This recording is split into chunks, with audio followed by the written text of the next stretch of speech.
Bapak, Ibu, serta saudara sekalian yang berbahagia, berjumpa kembali dengan saya, Dr. Andri, spesialis kedokteran jiwa dari Klinik Psikosomatik Rumah Sakit Omni Alam Sutera Tangerang. Pada kesempatan yang berbahagia ini, mungkin saya tidak berbicara tentang bagaimana mendiagnosis gangguan kejiwaan dan terapinya. Tetapi hari ini kesempatan saya untuk berbicara bagaimana kita berlatih untuk berpikir positif.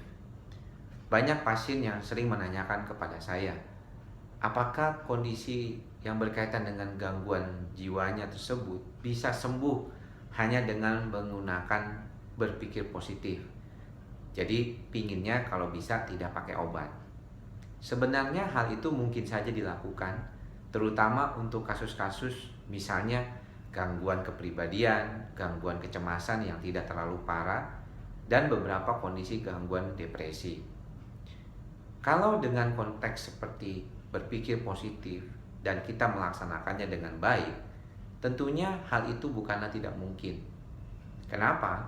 Karena sebenarnya apa yang dilakukan di dalam proses terapi oleh psikiater sekalipun itu memang merupakan suatu terapi kognitif atau terapi berpikir terhadap hal-hal yang dianggap perlu diubah di dalam konteks kehidupan pasien dan dengan sekitarnya juga.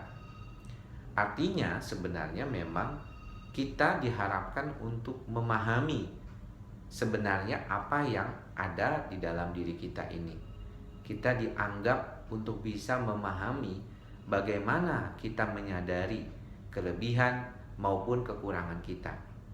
Seringkali orang ketika diminta untuk menanyakan kepada dirinya, apa sih kelebihan dirinya?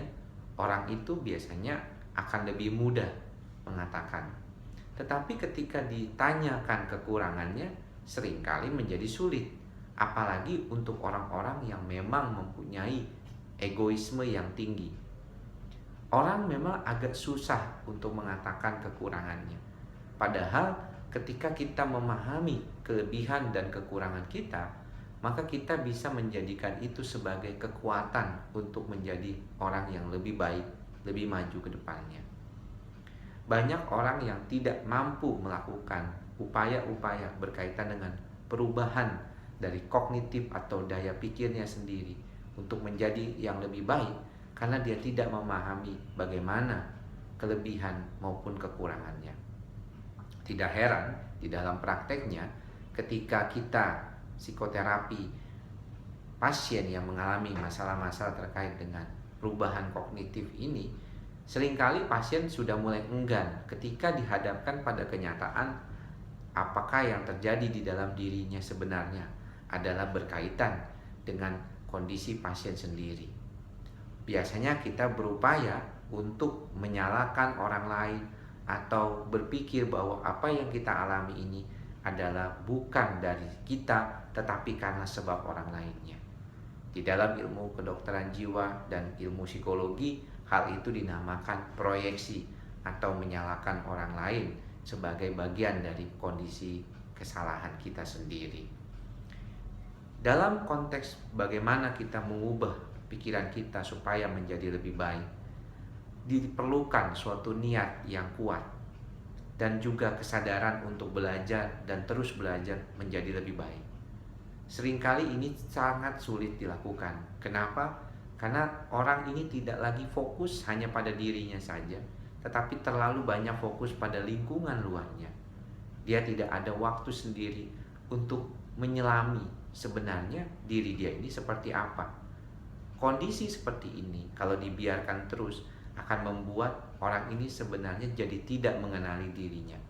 Dan proses terapi ketika ini terjadi maka akan jauh lebih sulit daripada orang yang benar-benar aware terhadap dirinya. Perubahan kognitif, perubahan perilaku dan pikiran yang didorong oleh rasa keinginan untuk belajar adalah hal yang baik. Hal ini tentunya untuk memudahkan proses itu sendiri. Kalau orang itu sudah paham tentang kelemahan dan kelebihannya dan berusaha untuk bisa menggunakan kelebihan dan kekurangan itu sebagai suatu yang disebut kekuatan di dalam dirinya untuk berubah, maka hal itu akan jauh lebih bagus. Orang bisa mengikuti seminar-seminar kepercayaan diri, seminar-seminar pengembangan diri, berlaku dengan para seolah-olah menjadi seorang motivator terhadap dirinya, baca-baca buku yang banyak. Tetapi kalau hanya sebatas teoritis saja, tidak mampu dilaksanakan dalam kehidupan sehari-hari, itu akan sangat sulit. Saya sarankan juga kepada kita untuk punya waktu sendiri, di mana kita bisa berdiam diri, merenungi, ya mungkin ada baiknya juga dengan meditasi, supaya kita mampu melihat, menenangkan diri kita, dan juga melihat bentuk-bentuk pikiran ataupun sesuatu yang biasanya muncul di pikiran kita ketika kita tenang.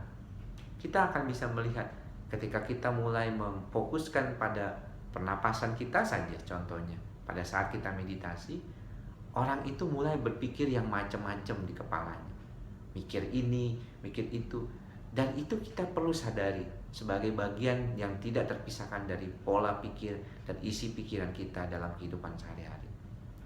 Kita sehari-hari tentunya sibuk dan disibukkan oleh berbagai macam kegiatan kita.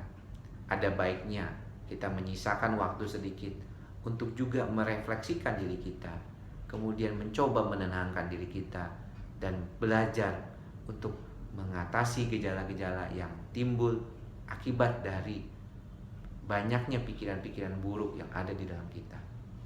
Saya sering melihat kasus-kasus di mana pasien lebih banyak berpikir buruk, lebih mudah menyerap hal-hal yang buruk daripada hal-hal yang baik di dalam sekitar ataupun lingkungannya. Untuk itu, jangan ragu untuk terus berpikir positif, jangan ragu untuk terus belajar berpikir positif, menyadari kelebihan dan kekurangan kita, mengurangi egoisme kita, dan mulai berlaku secara baik kepada diri kita dan juga orang lain. Semoga pikiran yang baik akan membawa kita ke arah perilaku yang baik juga. Semoga informasi yang singkat ini bermanfaat untuk kita semua. Lain kali kita akan bahas kembali lebih dalam bagaimana kita bisa mengembangkan cinta kasih kita, empati kita kepada orang lain. Semoga berguna apa yang saya sampaikan pada kesempatan kali ini. Salam sehat jiwa.